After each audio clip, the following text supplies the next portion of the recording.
Why should KSCA or any other sports body mandatorily provide free tickets for MLAs and their families? ನಮ್ಮ ಮಕ್ಕಳು ಹೋಗ್ಬೇಕಂತಾರೆ, ನಮ್ಮ ಮನೆಯಲ್ಲಿ ಹೋಗ್ಬೇಕಂತಾರೆ. ಅದು ಯಾವ ಗ್ಯಾಲರಿ ಗೊತ್ತಾ? Made to sit in the gallery where the public are seated, and because we are VIPs we cannot sit there. ನಮಗೆ ಅಲ್ಲಿ ಹೋದ್ರೆ ಮರ್ಯಾದೆ ಇಲ್ಲ. ಅಲ್ಲಿ ಹೋಗಿ ಎಲ್ಲ ಕೂರಿಸ್ತಾರೆ ನಮ್ಮನ್ನ. IPL ಟಿಕೆಟ್ ನಮ್ಮ ಫ್ಯಾಮಿಲಿಗೂ ಕೊಡಬೇಕು ಅಂತ ಕಾಂಗ್ರೆಸ್ ಶಾಸಕ ವಿಜಯಾನಂದ ಕಾಶಪ್ಪನವರವರ ಹೇಳಿಕೆಗೆ ಸಂಬಂಧಪಟ್ಟ ಹಾಗೆ ಸಂಸದ ತೇಜಸ್ವಿ ಸೂರ್ಯ ಅವರು ತೀವ್ರವಾಗಿ ಟೀಕೆಯನ್ನ ಮಾಡಿದ್ದಾರೆ.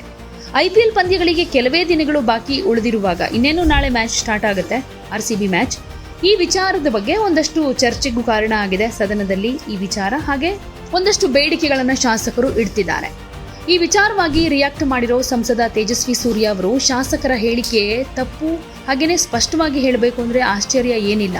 ಮೊದಲನೇದಾಗಿ ಇದು ಅವರ ಆದ್ಯತೆಗಳನ್ನ ಬಹಿರಂಗಪಡಿಸುತ್ತೆ.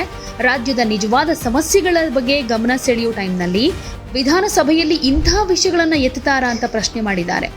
ಇನ್ನು ಇದ್ರ ಬಗ್ಗೆ ಸ್ಪೀಕರ್ ಅದ್ರ ಬಗ್ಗೆ ಕ್ರಮ ಕೈಗೊಳ್ಳೋದಕ್ಕೆ ಮುಂದಾದ್ರೆ ಅದು ವಿಧಾನಸೌಧದ ಘನತೆಯನ್ನೇ ಕುಗ್ಗಿಸುತ್ತೆ ಅಂತಾನು ಹೇಳಿದ್ದಾರೆ. KSCA ಅಥವಾ ಯಾವುದೇ ಕ್ರೀಡಾ ಸಂಸ್ಥೆ ಶಾಸಕರಿಗೆ ಉಚಿತ ಟಿಕೆಟ್ಗಳನ್ನು ಯಾಕೆ ಕೊಡಬೇಕು? ಅವರು ಯಾವುದೇ ವಿಷಯಕ್ಕಾದರೂ ಯಾಕೆ ಋಣಿಯಾಗಿರಬೇಕು? ಇದು ಸರಳ ಹಕ್ಕು. ಇದೇನು ಜಮೀನ್ದಾರಿ ಪದ್ಧತಿನ? ಒಬ್ಬ ಶಾಸಕರು ಉಚಿತ ಟಿಕೆಟ್, ಪ್ರತ್ಯೇಕ ಗ್ಯಾಲರಿ, ಸಾರ್ವಜನಿಕರ ಜೊತೆ ಕುತ್ಕೊಳ್ಳೋದಕ್ಕೆ ನಿರಾಕರಿಸೋದು, ಇದು ಪ್ರತಿನಿಧಿಸೋ ಜನರಿಗಿಂತ ಹೇಗಾದರೂ ಮೇಲಿದ್ದಾರೆ ಅನ್ನೋ ನಂಬಿಕೆ ಏನು ಅನ್ನೋದನ್ನ ಬಹಿರಂಗಪಡಿಸುತ್ತೆ. ಅದೇ ನಿಜವಾದ ಸಮಸ್ಯೆ ಅಂತ ಶಾಸಕರ ಇಂತಹ ಆಲೋಚನೆಗಳಿಗೆ, ಬೇಡಿಕೆಗಳಿಗೆ ಆಕ್ಷೇಪವನ್ನ ವ್ಯಕ್ತಪಡಿಸಿದ್ದಾರೆ. ಇನ್ನು ಈ ವಿಚಾರವಾಗಿನೂ ಸೋಷಿಯಲ್ ಮೀಡಿಯಾದಲ್ಲೂ ಕೂಡ ಒಂದಷ್ಟು ಮಂದಿ ಇದನ್ನ ಪ್ರಶ್ನೆ ಮಾಡ್ತಾ ಇದ್ದಾರೆ. ಯಾಕಂದ್ರೆ ಸದನದಲ್ಲಿ ಚರ್ಚೆ ಮಾಡೋದಕ್ಕೆ ಸಾಕಷ್ಟು ವಿಷಯಗಳಿದಾವೆ. ರಾಜ್ಯದಲ್ಲಿ ಜನರ ಸಮಸ್ಯೆಗಳು ಬಹಳಷ್ಟಿವೆ. ಬೆಲೆ ಏರಿಕೆ ಅಂತ ಒಂದ್ ಕಡೆ, ಮಧ್ಯಪ್ರಾಚ್ಯದಲ್ಲಿ ಯುದ್ಧದ ಪರಿಸ್ಥಿತಿಯಿಂದ ಏನೆಲ್ಲ ಸಮಸ್ಯೆಗಳು ಎದುರಾಗ್ತಾ ಇದ್ದಾವೆ, ಇದೆಲ್ಲದ್ರ ಬಗ್ಗೆ ಮಾತಾಡೋದು ಬಿಟ್ಟು IPL ಮ್ಯಾಚ್ ಬಗ್ಗೆ ಅಲ್ಲಿಗೆ ಹೋಗೋದಕ್ಕೆ ಟಿಕೆಟನ್ನು ನಮ್ಮ ಕುಟುಂಬದವರಿಗೂ ಕೊಡಬೇಕು, ಒಂದು ಟಿಕೆಟ್ ಸಾಕಾಗೋದಿಲ್ಲ, 5 ಫ್ರೀ ಟಿಕೆಟ್ ಕೊಡಬೇಕು ಅಂತೆಲ್ಲ ಇವರು ಬೇಡಿಕೆ ಇಡ್ತಾರೆ ಅಂತಂದ್ರೆ ಇದು ಜನಪ್ರತಿನಿಧಿಗಳ ಜವಾಬ್ದಾರಿನ ಅಂತ ಪ್ರಶ್ನೆ ಮಾಡುವಂತಿದೆ. MLAಗಳಿಗೆ ಒಂದು ಟಿಕೆಟ್ ಕೊಡ್ತಾರೆ. ಅದು ಯಾವ ಗ್ಯಾಲರಿ ಗೊತ್ತಾ?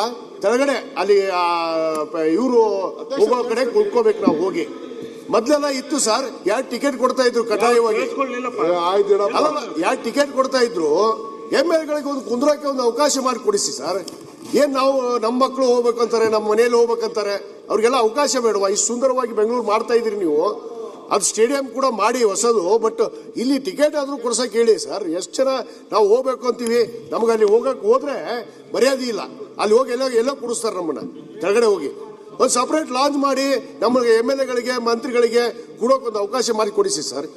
Tickets for themselves and their families to attend IPL is nothing short of a feudal entitlement oriented mindset.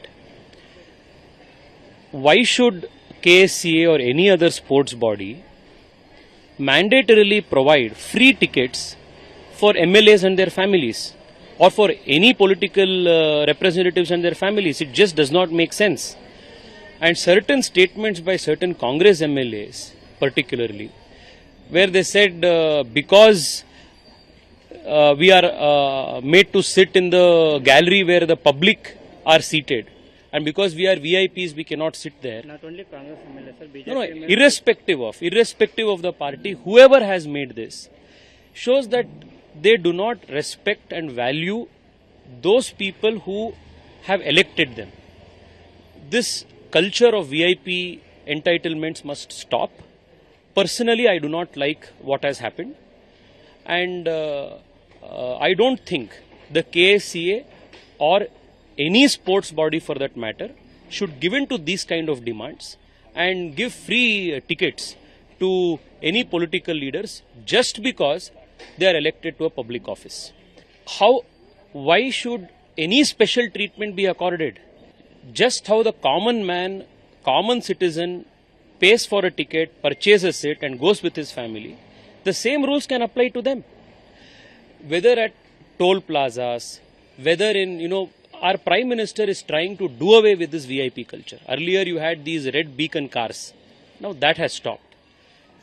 Separate queues, separate special treatments. These things should stop. We have been elected by the people. And if we want to stay away from the people or be cut off from the people who have elected us, then you are not worthy of being a public representative in the right sense of that term. Irrespective of the political parties, irrespective of who has made this kind of a demand, I personally don't subscribe to this kind of a view. ಯಾವುದೇ ಸುದ್ದಿಯ update ಅನ್ನ miss ಮಾಡ್ಕೊಳ್ಬಾರ್ದು ಅಂದ್ರೆ ಈಗ್ಲೇ one ಇಂಡಿಯಾವನ್ನ subscribe ಮಾಡಿ. ನಿಮಗೆ ಬೇಕಾದ ಭಾಷೆಯಲ್ಲಿ ಎಲ್ಲಾ ಸುದ್ದಿ ತಿಳಿಬೇಕು ಅಂದ್ರೆ ಒನ್ ಇಂಡಿಯಾ ಆಪ್ ಅನ್ನ ಡೌನ್ಲೋಡ್ ಮಾಡ್ಕೊಳ್ಳಿ.